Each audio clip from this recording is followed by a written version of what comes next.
Ayan guys, andito po tayo ngayon sa Sitio Tapon, Barangay San Rafael, San Pascual, Masbate. Kung napapansin nyo guys, ayan busy sila. Sana nasasabtan ninyo guys ang aking English. Ay. Ayan guys ha. Bali ito'y tamban. Ayan, oh. Ito guys nasa 20 banyera ba? 23 banyera. Paano ba banyera? Usama yung isulta sa banyera sa Tagalog. Basta ganun guys, banyera. Ito guys ha, ito yung banyera, yan ganyan. 23 na ganyan guys, kung gaano yung kalaki. Ito yung kamay ko ha. Ayan o. 23 na ganyan guys, banyera tawag sa amin. Ewan ko lang sa Katagalogan. Or sa US kung ano tawag niyan. Ayan guys, ang aking magandang classmate oh. Ayan guys, available pa raw siya pag wala yung asawa niya guys. Naghanap kami ng apam. Ang dami nito guys. Ayan o. Ayan pa si ate oh. Doon, nakabanyera. Ayan guys ha. Papasyal tayo rito. Magtatanong tayo ng konting katanungan kung sila hindi mahihiyain. Napansin niyan guys oh. Sagana sa amin si guys ha. No? Ganitong grasya. Diyan sa kamay nila ang guys, mahal ito. Kumusta kayo dyan?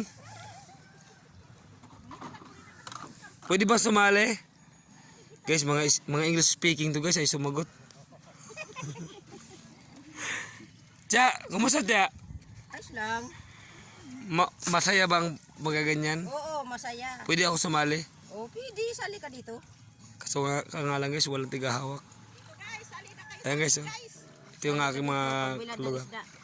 Yun ang trabaho ng mga... Yung guys ang ano, yung guys ang isa na yung prinsesa ng ano yan. Prinsesa ng tuyo.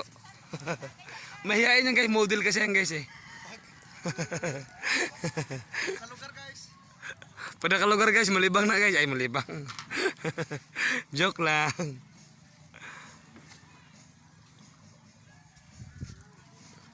Ito ang aming seashore.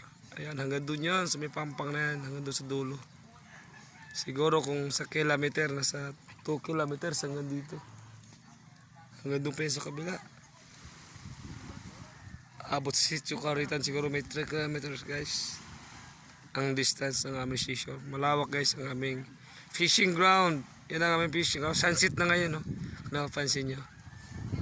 Huwag nyo pansin yung maganda na yan guys. At yan ay prohibited daw sa ngayon. Ay zoom in natin guys ha. Yan o. Yan ang aming fishing ground. Diyos may nagsasunset na yan.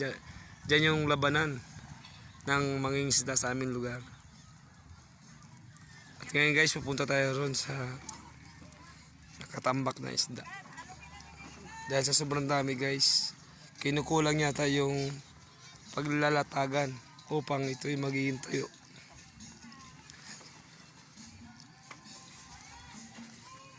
Ayan guys oh.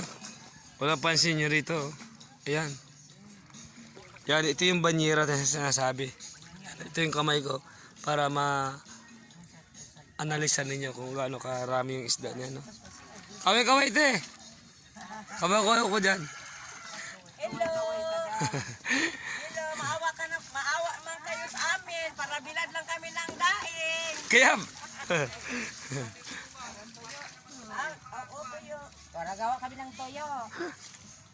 Hirap namin. So guys ito may kubo na to guys. Sa ilalim niya puro tamban guys oh.